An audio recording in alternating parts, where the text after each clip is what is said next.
रामपुर में रहने वाली टुनटुनी चिड़िया एक दिन स्कूल से आकर अपनी माँ से कहती है, माँ, कल स्कूल की तरफ से सभी बच्चों को पिकनिक पर ले जा रही है। उसके लिए सभी बच्चों से टीचर ने 300 रुपए लाने के लिए कहा है। माँ, तुम भी अपनी बिटिया को पिकनिक पर जाने के लिए पैसे दोगी ना? बिटिया, तुझे तो पता ही है आजकल मेरे कपड़े सिलने का काम बहुत कम हो गया है, क्योंकि मेरी सिलाई मशीन ठीक से काम नहीं कर रही है और आजकल के पक्षी भी सिले हुए कपड़े लेना ही ज्यादा पसंद कर रहे हैं। दरअसल टुनटुनी की माँ के पास जो सिलाई मशीन थी वो बड़ी ही पुरानी हो चुकी थी, क्योंकि वो एक सेकंड हैंड सिलाई मशीन थी जिसे वो किसी से खरीद कर लाई थी। टुनटुनी बहुत ही समझदार बच्ची थी। उसने अपनी माँ से कहा, कोई बात नहीं माँ, मैं कल पिकनिक पर नहीं जाऊंगी। मुझे माफ कर दे मेरी बच्ची, मैं कैसी माँ हूँ। अपनी गरीबी के चलते मैं तुझे छोटी छोटी खुशियाँ भी नहीं दे सकती। ये कैसी बातें कर रही हो माँ? मेरी खुशी तो तुमसे ही है। अगर तुम मेरे पास हो तो मेरे कदमों में दुनिया भर की खुशियाँ हैं। दोनों माँ बेटी कम पैसे में ही किसी तरह अपनी जिंदगी गुजार रही थी। टुनटुनी के स्कूल के बच्चे उसकी गरीबी का बहुत मजाक उड़ाते थे। अरे टुनटुनी, तेरे पास नया स्कूल का बैग खरीदने के लिए पैसे नहीं है तो मुझे बोल, मेरे पापा ने मेरे लिए नया स्कूल बैग खरीदा है, मैं तुझे अपना पुराना स्कूल बैग दे दूंगा। नहीं, मुझे तुम्हारा पुराना स्कूल बैग नहीं चाहिए। मेरी माँ मेरे फटे हुए स्कूल बैग को सिलकर बिल्कुल नया जैसा कर देंगी।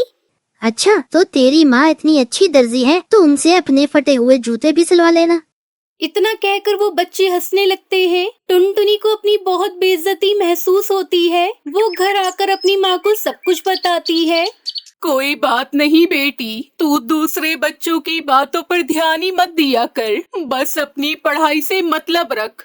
माँ, अगर बाबा जिंदा होते तो हमें इतने दुख नहीं झेलने पड़ते ना। हाँ मेरी लाडो, लेकिन अब तो किस्मत में रोना ही लिखा है।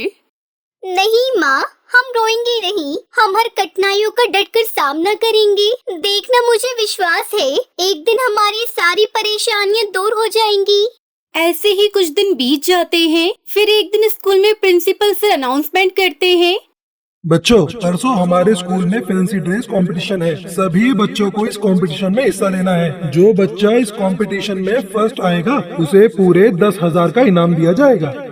अनाउंसमेंट सुनते ही टुनटुनी ने सोचा, ये इनाम अगर मुझे मिल जाए तो मेरी माँ के लिए नई सिलाई मशीन आ जाएगी। लेकिन फैंसी ड्रेस कंपटीशन में पहनने के लिए मेरे पास कपड़े कहाँ से आएंगे? टुनटुनी की क्लास के बच्चों से बोलते हैं, टुनटुनी, फैंसी ड्रेस कंपटीशन में तू कौन सी ड्रेस पहन कर आएगी? अरे ये क्या पहनेगी? इसके पास तो स्कूल की ड्रेस भी ढंग से पहनने को नहीं है। अरे टुनटुनी, मेरे पास एक पुरानी ड्रेस है, तू कहे तो मैं तेरे लिए ला दूंगी। मुझे तुम्हारे कपड़ों की जरूरत नहीं है। मेरी माँ है ना, वो मेरे लिए कुछ सील देंगी। हाँ, तेरी माँ ने तो दूसरों के कपड़ों में से चोरी करके कुछ कपड़े तो बचा ही लिए होंगे। उन्हीं कपड़ों में से कुछ ड्रेस बनवा लेना। अपने दोस्तों की बात सुनकर टुनटुनी उदास हो जाती है। जब वो स्कूल से घर आती है तो उसकी माँ उसे खाना निकाल कर देती है। अरे टुनटुनी, मेरी लाडो आ गई, आकर खाना खा ले। नहीं माँ, मुझे भूख नहीं है। माँ, तुम्हें पता है स्कूल में सभी बच्चे मेरा बहुत मजाक उड़ाते हैं। माँ, मेरे स्कूल में फैंसी ड्रेस कंपटीशन है और मुझे कंपटीशन हर हालत में जीतना होगा ताकि मैं उन सबका मुंह बंद कर सकूं। लेकिन बेटा, कंपटीशन में पहन कर क्या जाएगी? मेरे पास तो इतने पैसे नहीं है कि मैं तुझे कोई ड्रेस दिलवा सकूं। तभी टुनटुनी का ध्यान घर पर रखी अपनी पुरानी कॉपियों की ओर जाता है। वो सब कॉपियाँ भर चुकी थी और एक कोने में रखी हुई थी। माँ, मेरी सभी कॉपियाँ किस दिन काम आएंगी? हम इन कॉपियों के कागजों से एक प्रिंसेस गाउन बनाएंगे। बेटा, क्या कॉपी के कागज से गाउन? हाँ माँ, कॉपी के कागज से गाउन। इससे पहले ये गाउन किसी ने देखा भी नहीं होगा। ठीक है मेरी बच्ची, मैं तेरे लिए कागज का गाउन तैयार करूंगी। टुनटुनी कुछ अखबार कबाड़ी वाले से जाकर ले आती है। फिर वो दोनों माँ बेटी मिलकर खूब मेहनत करती है और फिर 3 दिन में कागज का एक सुंदर सा गाउन बनाकर वो तैयार कर लेती है। आखिरकार कंपटीशन वाला दिन भी आ जाता है और टुनटुनी कागज का गाउन पहनकर उस कंपटीशन में जाती है। उसे देख सब बच्चे उसका मजाक उड़ाने लगते हैं। अरे टुनटुनी, ये तू क्या पहन कर आई है? बच कर रही हो, कहीं हवा चली और तेरा ये गाउन उड़ ही न जाए। मैंने और मेरी माँ ने इसे बनाने में बहुत मेहनत की है। कागज का गाउन बनाने में बहुत मेहनत लगी है हमारी, तुम ऐसे मजाक मत उड़ाओ। कुछ देर बाद कंपटीशन शुरू होता है। सभी पक्षी स्टेज पर एक एक करके आते हैं और रैंप वॉक करते हैं। फिर सबसे आखिर में टुनटुनी अपना कागज वाला गाउन पहनकर आती है। उसका कागज का गाउन जजेस को बहुत पसंद आता है और उन्होंने टुनटुनी को विजेता घोषित करते हुए उसे फर्स्ट प्राइज के साथ 10,000 रुपए का इनाम दिया। टुनटुनी, तुम्हारा कागज का गाउन सबसे हटके और सबसे अलग था। इससे पहले मैंने कभी ऐसा गाउन नहीं देखा। सर, ये मेरी माँ की मेहनत का नतीजा है। उन्होंने इस गाउन को बनाने में बहुत मेहनत की है। अच्छा, अगर वह भी यहाँ है तो उन्हें स्टेज पर बुलाओ। टुनटुनी की मदर कृपा करके आप स्टेज पर आए। टुनटुनी की माँ स्टेज पर आती है। जजेस उसकी कारीगरी की खूब तारीफ करते हैं और फिर ऑडियंस में बैठे सभी बच्चों के माँ बाप ताली बजाकर उसका सम्मान बढ़ाते हैं। ये देखकर टुनटुनी की आंखों में आंसू आ जाते हैं। फिर इनाम में मिले पैसों से टुनटुनी अपनी माँ के लिए सिलाई मशीन खरीदती है। कुछ ही दिनों में उसकी कागज की गाउन की तारीफ हर जगह होने लगती है और कपड़ों के बड़े बड़े व्यापारी उसके यहाँ आने लगते हैं और उसे बड़े बड़े ऑर्डर देकर जाते हैं। इतना सारा काम मिलने की वजह से टुनटुनी की माँ खूब पैसे कमाती है। अब वो दोनों सिलाई करके खुशी खुशी अपनी जिंदगी गुजारने लगती है।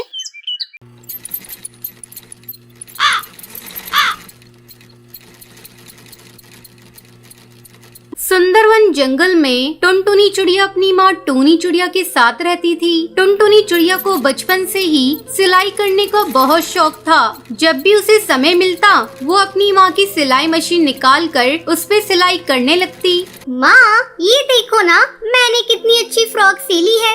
अरे वाह बिटिया, तूने तो बहुत अच्छी सिलाई की है। लेकिन बेटा, तू अपनी पढ़ाई पर भी ध्यान दे। मैं तुझे एक बड़ी अफसर बनाना चाहती हूँ। तेरी परीक्षा होने वाली है और तू सिलाई करने में लगी रहती है। माँ, मुझे सिलाई करना अच्छा लगता है। मैं पढ़ाई के साथ साथ सिलाई करना भी सीखूंगी। मैं कुछ नहीं जानती। आप मेरा दाखिला किसी सिलाई सेंटर में करवा दो। ठीक है टुनटुनी, जब तेरा इतना ही मन है तो मैं तेरा दाखिला किसी सिलाई सेंटर में करा देती हूँ। अगले दिन टूनी चिड़िया टुनटुनी का दाखिला एक सिलाई सेंटर में करवा देती है। अब टुनटुनी पढ़ाई के साथ साथ सिलाई भी मन लगाकर सीखने लगती है। कुछ ही दिनों में टुनटुनी की स्कूल की पढ़ाई हो जाती है। एक दिन टूनी की सहेली बबली कबूतरी उसके घर आती है। अरे टूनी, ओ टूनी, कहाँ है? जल्दी आ। तब टुनटुनी चिड़िया कहती है, आंटी, वो माँ घर पर नहीं है, पड़ोस में गई हैं। आप बैठिए, मैं उन्हें अभी बुला कर लाती हूँ। तुम टुनटुनी हो ना? कितनी बड़ी हो गई है। जब मैंने तुझे देखा था उस समय तू बहुत छोटी थी। पहचाना मुझे? मैं तेरी बबली आंटी हूँ। टुनटुनी, तू जाकर अपनी माँ को बुला ला। टुनटुनी चिड़िया पड़ोस में अपनी माँ को बुलाने के लिए चली जाती है। थोड़ी देर बाद टुनटुनी चिड़िया अपनी माँ को लेकर घर आती है। अरे बबली कबूतरी, तू कब आई? टुनटुनी, तू जाकर चाय बना ला। फिर टूनी चिड़िया बबली कबूतरी से बातें करने लगती है। बबली कबूतरी टूनी से कहती है, टूनी, तेरी बेटी बहुत प्यारी है। मैं इसे अपने घर की बहू बनाना चाहती हूँ। मेरा बेटा बंटी एक वकील है और उसके लिए मुझे तेरी बेटी जैसी ही एक संस्कारी बहू चाहिए थी। तेरी बेटी मुझे बहुत पसंद है। तुझे इस रिश्ते से कोई एतराज तो नहीं है ना? नहीं नहीं बबली कबूतरी, ये तुम कैसी बातें कर रही हो? मुझे इस रिश्ते से कोई एतराज नहीं है। मैं लाख कोशिश करके भी इतना अच्छा रिश्ता ढूंढ नहीं पाती। जल्दी टुनटुनी चिड़िया और बंटी कबूतर की शादी हो जाती है। शादी के कुछ ही दिन में टुनटुनी चिड़िया एक बच्चे की माँ बन जाती है। ससुराल में सभी लोग उससे खुश थे। एक दिन बंटी कबूतर टुनटुनी चिड़िया से कहता है, टुनटुनी, आज ऑफिस में कुछ ज्यादा ही काम है। मैं रात को देर से घर लौटूंगा, तो मेरा इंतजार मत करना। इतना कहकर बंटी कबूतर वहाँ से चला जाता है। लेकिन थोड़ी देर बाद कालू कौआ तेजी से उड़ता हुआ उसके घर आता है। गजब हो गया टुनटुनी बहन। जब बंटी कबूतर अपने ऑफिस जा रहा था तब एक बाज ने उस पर हमला कर दिया जिसमें उसकी मौत हो गई। इतना सुनते ही टुनटुनी चिड़िया रोने लगती है।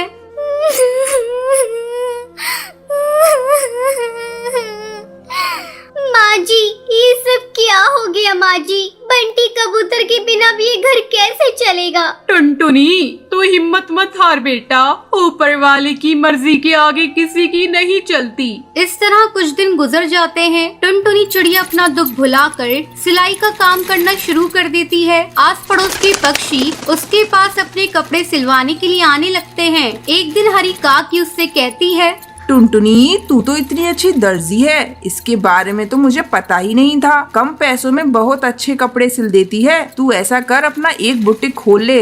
हाँ काकी, आपका सुझाव बहुत अच्छा है। मैं जल्दी ही अपना बुटीक खोलूंगी, लेकिन इसके लिए पहले मैं माँ जी से इजाजत लूंगी। हरी काकी के जाने के बाद टुनटुनी चिड़िया अपनी सास से बुटीक खोलने की इजाजत मांगती है। माँ जी, क्यों ना मैं अपना एक बुटीक खोल लूं? इससे अच्छी कमाई हो जाएगी। ठीक है टुनटुनी, तुझे जो अच्छा लगे वो कर। तू अपने बुटीक का अच्छे से काम कर, मैं तेरे बच्चे को संभाल लूंगी। जल्द ही टुनटुनी चिड़िया अपना बुटीक खोल लेती है। अब उसकी कमाई पहले से दुगनी हो गई थी। इस तरह टुनटुनी चिड़िया खुशी खुशी अपनी जिंदगी बिताने लगती है।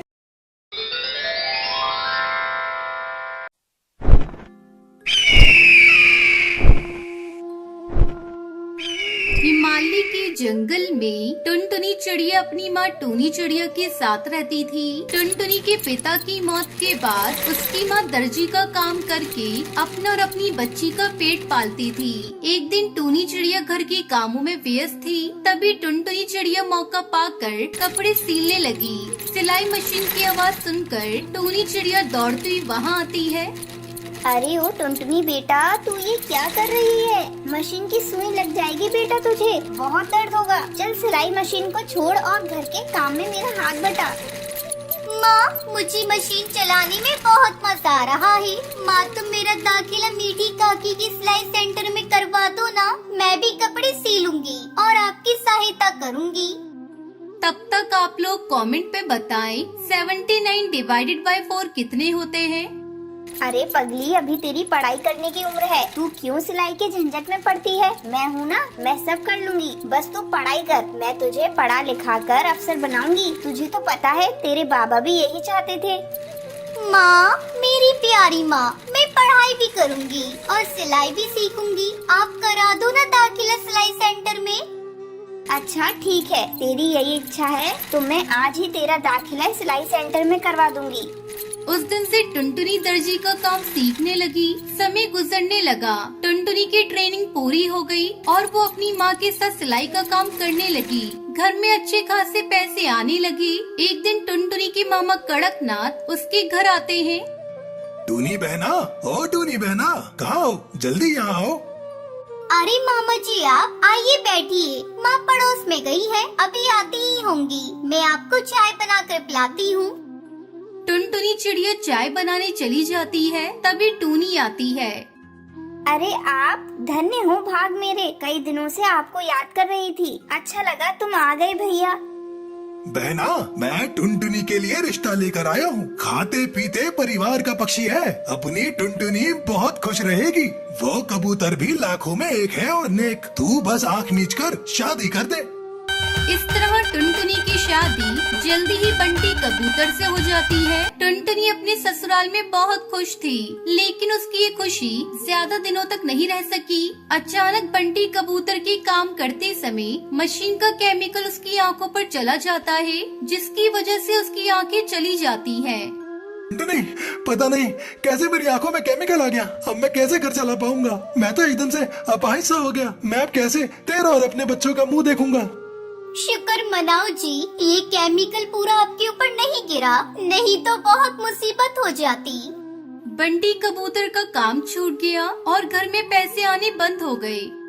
माँ जी, बंटी जी का काम छूट गया, अब घर का खर्च कैसे चलेगा? इनकी दवाइयाँ भी बहुत महंगी है। मैंने अपनी मायके में दर्जी का काम किया हुआ है। आप कहें तो मैं आस पड़ोस के कपड़े सीकर पैसे कमाना चाहती हूँ। ये तो बहुत अच्छी बात है बहू, तुम्हारी सिलाई मशीन भी जंग खा रही है। ऐसा करती हूँ, मैं अभी हरी तोती के घर जाकर उसको बता देती हूँ, तब तक तू मशीन की सफाई कर ले। इतना कहकर बबली कबूतरी हरी काकी को बताने उसके घर चली जाती है। अरे हरी काकी, मेरी बहू ने कपड़े सिलने का काम शुरू कर दिया है, तू अपने कपड़े मेरी बहू से सिलवा लियो। ये भी कोई कहने वाली बात है बबली, मैं अपने सारे कपड़े टुनटुनी से ही सिलवाऊंगी। अगले दिन से टुनटुनी चिड़िया कपड़े सिलकर पैसे कमाने लगती है और घर का गुजारा करती है। टुनटुनी चिड़िया दिन रात सिलाई करती और सारे जंगल के पक्षी टुनटुनी से ही अपने कपड़े सिलवाते। टुनटुनी, तू बहुत अच्छी है, तूने सब कुछ संभाल लिया है, लेकिन तू रात को सिलाई मत किया कर, वरना तू बीमार हो जाएगी। बंटी जी, मुझे आपकी आँखों का भी ऑपरेशन कराना है। हम शहर जाकर आपकी आँखें ठीक करा लेंगे। इस तरह टुनटुनी चिड़िया दिन रात मेहनत करती और सिलाई के बचे पैसों से उसने बंटी की आंखों को भी ठीक करा दिया। बहू, तू मेरे घर की लक्ष्मी है, मुझे तुझ पर बहुत गर्व है। इस तरह टुनटुनी दर्जी का काम करके पूरे परिवार को संभाल लेती है और खुशी खुशी रहने लगती है।